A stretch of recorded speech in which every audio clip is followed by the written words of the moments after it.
Jangan lupa subscribe, like, and share.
Komandan Kolonel Nawawi beserta bapak-bapak perwira, keluarga besar, tidak dapat disebut satu persatu, hanya Allah yang dapat membalas. Dalam hadis Nabi dikatakan, man ahsana ilaikum, siapa yang berbuat baik kepada kamu, fakafi'uhu, balaslah. Fa'ilam tajidu, kalau kamu tidak mampu membalasnya, maka fad'ulahu, doakan.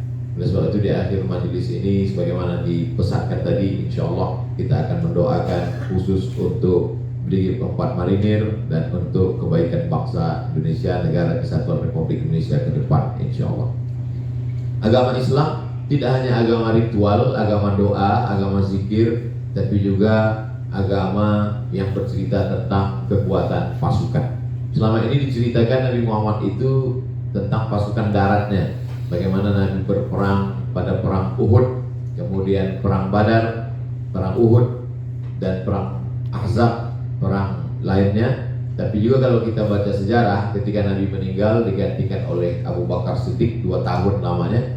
Kemudian Abu Bakar meninggal digantikan oleh Umar bin Khattab 5 tahun lamanya Umar. Dan pada masa Umar inilah pasukan pertama sampai ke Mesir. Kita tahu dari kota Madinah ke Mesir itu tidak jalan darat, tapi mereka melewati Laut Merah. Saya ketika menjadi mahasiswa di Mesir, itu kami juga melaksanakan ibadah haji melalui jalan laut. Dari Kairo naik bis 7 jam menuju pelabuhan Suez. Dari Suez itu 2 hari 2 malam naik kapal laut sampai menyeberangi Laut Merah menuju Jeddah. Jadi pada saat itu kami membayangkan bagaimana agaknya pasukan yang dikirim oleh Umar bin Khattab, waktu itu panglima perangnya dipimpin oleh Amr bin As, menyeberang dari Asia menuju Afrika Utara. Karena Madinah itu di Asia, sedangkan Mesir itu di Afrika Utara. Bagaimana perjalanan mereka saat itu, yang pada akhirnya sampailah mereka di sebuah negeri bernama Fustat. Fustat itulah berubah menjadi Al-Qahirah. Al-Qahirah itulah yang disebut sekarang dengan Kairo. Dan itu hanya 7 tahun setelah Nabi Muhammad SAW meninggal, pada masa pemerintahan Umar bin Khattab. Lalu kemudian pada tahun 94 Hijrah, belum sampai 100 tahun. Jadi kalau kita urutkan dari Mesir kemudian Libya, dari Libya Tunisia, dari Tunisia Aljazair, dari Aljazair Maroko, di Afrika Utara. Habis itu semua disapu oleh pasukan umat Islam, berubah semuanya bersyahadat asyhadu an la ilaha illallah wa asyhadu anna muhammadar rasulullah. Lalu kemudian dari Maroko ini tahun 94 mereka menyeberang menuju negeri yang disebut dengan Andalusia. Andalusia itu sekarang kita sebut dengan Spanyol. Dan itu juga bahtera laut yang luar biasa. Maka seorang panglima perangnya bernama Tariq bin Ziyad. Belum sampai ke Spanyol, Tariq bin Ziyad membakar kapal lautnya waktu itu. Dan Tariq bin Ziyad berpidato heroik di depan pasukannya, Al-bahru amamakum wal adu wara'akum. Di hadapan kalian ada lautan lepas, dan di belakang kalian ada lautan lepas, dan di depan ada musuh. Pilihannya cuma 2. Kalau mundur ke belakang mati konyol, kalau maju ke depan mati syahid. Saat itu dia berteriak. Dan singkat cerita, pada tahun 94 itulah umat Islam masuk menguasai Eropa sampai ke Wina. Dan Islam berkuasa di Eropa itu 700 tahun lamanya. Selama 700 tahun itu berdirilah masjid yang megah, istana Al-Hamra. Al-Hamra diambil dari kata ahmar, merah, karena dibuat dari batu mahal berwarna merah. Dan hari ini masjid itu menjadi saksi sejarah. Sampai pada akhirnya pada masa Ratu Isabella, masjid itu berubah, lalu kemudian umat Islam pun jatuh. Memang prosesnya itu selalu 3. Pertama, pejuang. Kedua, penikmat. Ketiga, penghancur, karena terlena. Tapi umat Islam itu memang ketika dia berjuang, kemudian sampai pada masa penikmat, lalu kemudian terlena, hancur di bagian Eropa. Tapi kemudian di abad yang sama juga Islam bangkit di Turki dengan pasukan Al-Fatih. Dan Al-Fatih juga dikenal dengan armada lautnya yang luar biasa. Karena Al-Fatih waktu itu bisa menguasai Konstantinopel bukan melalui darat, tapi bagaimana kapal-kapal itu dari atas bukit, lalu kemudian kapal itu bisa diangkat, mereka pikul, lalu kemudian diseberangkan dan kemudian menguasai, mengepung Konstantinopel. Maka Konstantinopel pun direbut 500 tahun sampai pada akhirnya tumbang pada masa kekuasaan Mustafa Kemal Atatürk pada tahun 1924. Jadi bercerita tentang Islam. Islam adalah agama yang kompleks. Di sana bercerita ada ritual, ada zikir, ada doa. Islam juga bercerita tentang kekuasaan. Islam juga bercerita tentang bahtera lautnya. Islam juga bercerita tentang ekonomi. Maka apa tadi disampaikan oleh Pak Komandan, Pak Kolonel Nawawi tentang ketahanan pangan, tentang Islam mengajarkan idza waqa'an ala ahdikumul qiyamah, kalau kamu sudah mau mati, wa fi yasdihi fasilah, di tanganmu ada bibit tanaman, falyukhrisha, tanamkanlah. Maka kenapa? Karena ketika menanam itu kita sedang menyemai benih, kita akan memanen, kita akan punya ketahanan pangan. Islam mengajarkan tidak boleh meminta-minta, mengemis. Kata Nabi, antada awarathataka agniya, kau tinggalkan anak cucumu dalam ketahanan pangan, dalam kemapanan ekonomi, agniya, kaya, mampu secara finansial, khairun, lebih baik min antada mu'allatan, daripada kau tinggalkan mereka dalam keadaan miskin, susah, melarat, meminta-minta. Kada al-faqru ayyakuna kufran. Hampir saja orang fakir itu berubah menjadi kafir.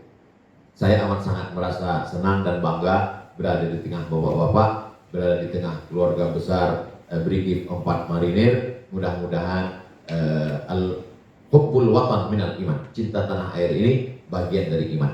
Jadi tugas bapak, kalau tadi selama ini saya selalu menyampaikan pulau terluar, saya mulai robah istilah itu pulau terdepan. Maka laut kita sebagai pertahanan benteng utama dari serangan musuh, maka ini bukan hanya tugas negara, tapi juga tugas sebagai seorang muslim. Mati memperjuangkan ini adalah sebagai syahid. Syahid artinya disaksikan, karena jenazahnya disaksikan oleh para malaikat. Syahid artinya menyaksikan, karena sebelum dia mati, dia sudah menyaksikan tempatnya di surga. Begitu yang dijanjikan Nabi SAW. Tidak merasakan sakaratul maut, tidak merasakan azab kubur, tidak merasakan hisab, langsung masuk ke dalam surga Allah. Begitu dijanjikan Allah untuk orang-orang yang mempertahankan negerinya, mempertahankan bangsanya. Sekali lagi saya ucapkan banyak terima kasih. Di akhir majelis kita mendoakan Brigif 4 Marinir, mendoakan Negara Kesatuan Republik Indonesia dengan memuliakan, dengan memohon kepada Allah dengan kemuliaan surat Al-Fatihah. A'udzubillahi minasyaitonirrajim. Bismillahirrahmanirrahim. Alhamdulillahirabbil alamin, arrahmanirrahim, maliki yaumiddin. Iyyaka na'budu wa iyyaka nasta'in. Ihdinas siratal mustaqim. Siratal ladzina an'amta 'alaihim ghairil maghdubi 'alaihim waladdallin. Amin. Allahumma shalli 'ala sayyidina Muhammad wa 'ala ali sayyidina Muhammad. Allahumma anzil rahmata was salamata wal barakata 'ala hadhil jamaah. Turunkan keselamatan, kerahmatan, keberkahan kepada seluruh jamaah yang hadir ini ya Allah. Bil khusus jamaah Brigif 4 Marinir, qawi imanahum, kuatkan iman pasukan ini ya Allah. Sahih ajsadahum, kuatkan, sehatkan tubuh mereka ya Allah. Waj'alhum, jadikan sebagai benteng negeri kami, Negara Kesatuan Republik Indonesia ya Allah. Allahumma ja'alna minal ladzina yastami'una al-qawla fayattabi'una ahsanah. Jadikan kami orang-orang yang mendengarkan ucapan yang baik, mengiringinya dengan amal yang baik. Allahumma ja'alna minal mustaqimina fi sabilik. Jadikan kami orang-orang yang istiqamah berada dalam jalanmu ya Allah. Allahumma rzuqnal istiqamata 'ala syari'atil gharra wa tariqatil bayda. Berikan kami istiqamah dalam la ilaha illallah Muhammadur Rasulullah. Allahumma ja'al hadzal balada baladan aminan mutma'innan ya'tihi rizquhu min kulli makan. Jadikan Negara Kesatuan Republik Indonesia negeri yang aman, damai, terbuka pintu rezeki dari segala penjuru. Allahumma khtim lana bi husnil khatimah wa la takhtim alaina bi su'il khatimah. Tutup usia kami, amal kami dengan amal husnul khatimah, jangan kau tutup dengan su'ul khatimah. Allahumma dafa'na al-ghala wal waba wal fahsya wal riba wal zina. Angkat malapetaka, bencana, musibah, bil khusus wabah COVID-19 ini dari negeri kami ya Allah. Allahumma ja'al akhir kalamina inda intihai ajalina. Jadikan akhir kalam kami ketika ajal kami sampai, yang terakhir keluar dari mulut kami la ilaha illallah Muhammadur Rasulullah sallallahu alaihi wasallam. Rabbana atina fid dunya hasanah wa fil akhirati hasanah wa qina adzabannar. Wa sallallahu ala sayyidina Muhammad wa ala alihi wa sahbihi wasallam. Walhamdulillahirabbil alamin.